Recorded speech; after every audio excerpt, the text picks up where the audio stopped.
আসসালামু আলাইকুম everyone, welcome back to my channel. আশা করছি আপনারা সবাই অনেক বেশি ভালো আছেন। আমি আলহামদুলিল্লাহ ভালো আছি। তবে অনেক দিন পরে আবারও একটা নতুন ব্লগ নিয়ে হাজির হয়ে গেলাম। আসলে আমার কণ্ঠের অবস্থা এই টাইমটা আসলে খুবই বাজে থাকে, একদম গলা বসে যায়। এরকম গরম, আবার দেখা যায় যে এসির মধ্যে থাকার কারণে কণ্ঠটা একদম বসে যায়। আমার প্রত্যেক বছরই এই টাইমে এরকম হয়। তো সেজন্যই মূলত আমি ভয়েস দিতে পারিনি। কণ্ঠের অবস্থা খুবই বাজে ছিল।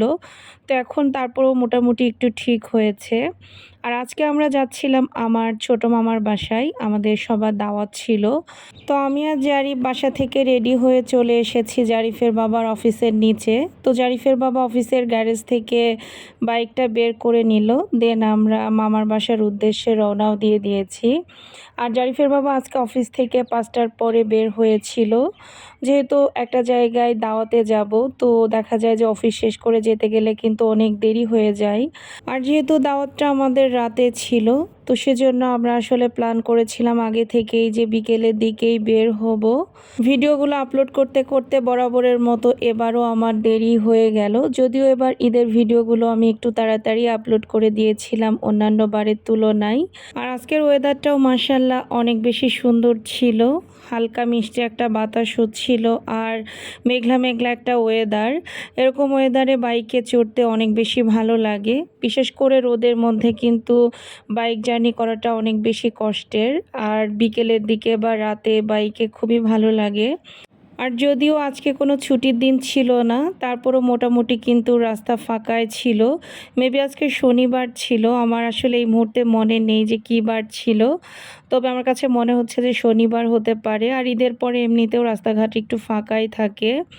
তো কথা বলতে বলতে আমরা কিন্তু এখন বেশ খানিকটা সামনে চলে এসেছি এবং আমরা এখন মাটি কাটার এখানে চলে এসেছি এবং এখানে ভাগ্যকুল যে মিষ্টির দোকানটা আছে ওখানে চলে এসেছি। তো এখান থেকে অরেঞ্জ কালার এবং ব্ল্যাক কালারের এই দুটো মিষ্টি মিক্সড করে নিয়েছিলাম আর নিয়েছিলাম কোক। আর এদিকে আসলে মামার বাসায় এসে আমরা অনেক কিছু নাস্তা অলরেডি করে ফেলেছি। তো সেই ভিডিওটা করতে আমার আসলে একদমই মনে ছিল না। খাওয়া দাওয়া শেষের দিকে আমি এখানে একটু ভিডিও করে নিচ্ছিলাম।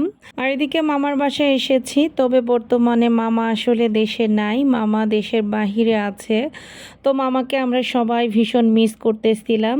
আর এদিকে নাস্তা খাওয়া শেষ করে আমরা সবাই মিলে এখানে 3 ইডিয়টস মুভিটা দেখতেছিলাম। তো এই মুভিটা আসলে যতবারই দেখি ততবারই ভালো লাগে, কখনো এই মুভিটা দেখতে আসলে বোরিং লাগে না। আর এর সাথে সাথে আমরা সবাই মিলে এখানে চা খাচ্ছিলাম। আজকের মামির হাতের এই চাটা জাস্ট অসাধারণ হয়েছিল, সবাই চাটা ভীষণ পছন্দ করেছে। তো তারপরে জারিফের বাবা আবার মাঝখানে একটু নিচে গিয়েছিল, নিচে থেকে সে পুরি আর এখানে একটা চিংড়ির বড়া, তো এগুলো আমরা সবাই মিলে খুবই মজা করে খেয়েছি। তারপরে এখন রাতের খাওয়া দাওয়ার আয়োজন। আসলে প্রচুর পরিমাণে গরম ছিল, তো আমরা রুমের মধ্যেই খাবারগুলো নিয়ে নিয়েছিলাম এবং মামির বাসায় আসলে আমরা সাধারণত খাবারে তেমন কোনো ডেকোরেশন করি না, কারণ মামির হাতের প্রত্যেকটা রান্নায় অসাধারণ। তো আমরা হাঁড়ি পাতিল এভাবে নিয়ে সবাই একসাথে বসে যাই খাওয়ার জন্য। আর মামিকে আসলে মামি বললে ভুলই হবে, মামি আমাদের সবার বন্ধুর মতো। মামিকে আমরা সবাই অনেক বেশি ভালোবাসি এবং মামিও আমাদের সবাইকে অনেক অনেক ভালোবাসে, যেটা আসলে না বললেই নয়। আর মামি নিয়ে আসলে বলতে গেলে এই ভিডিওতে এতটুকু সময়ে বলে শেষ করা যাবে না। তবে এক কথায় বলতে গেলে এরকম একজন মামি পাওয়া সত্যিকার অর্থেই অনেক বেশি ভাগ্যের ব্যাপার, আলহামদুলিল্লাহ।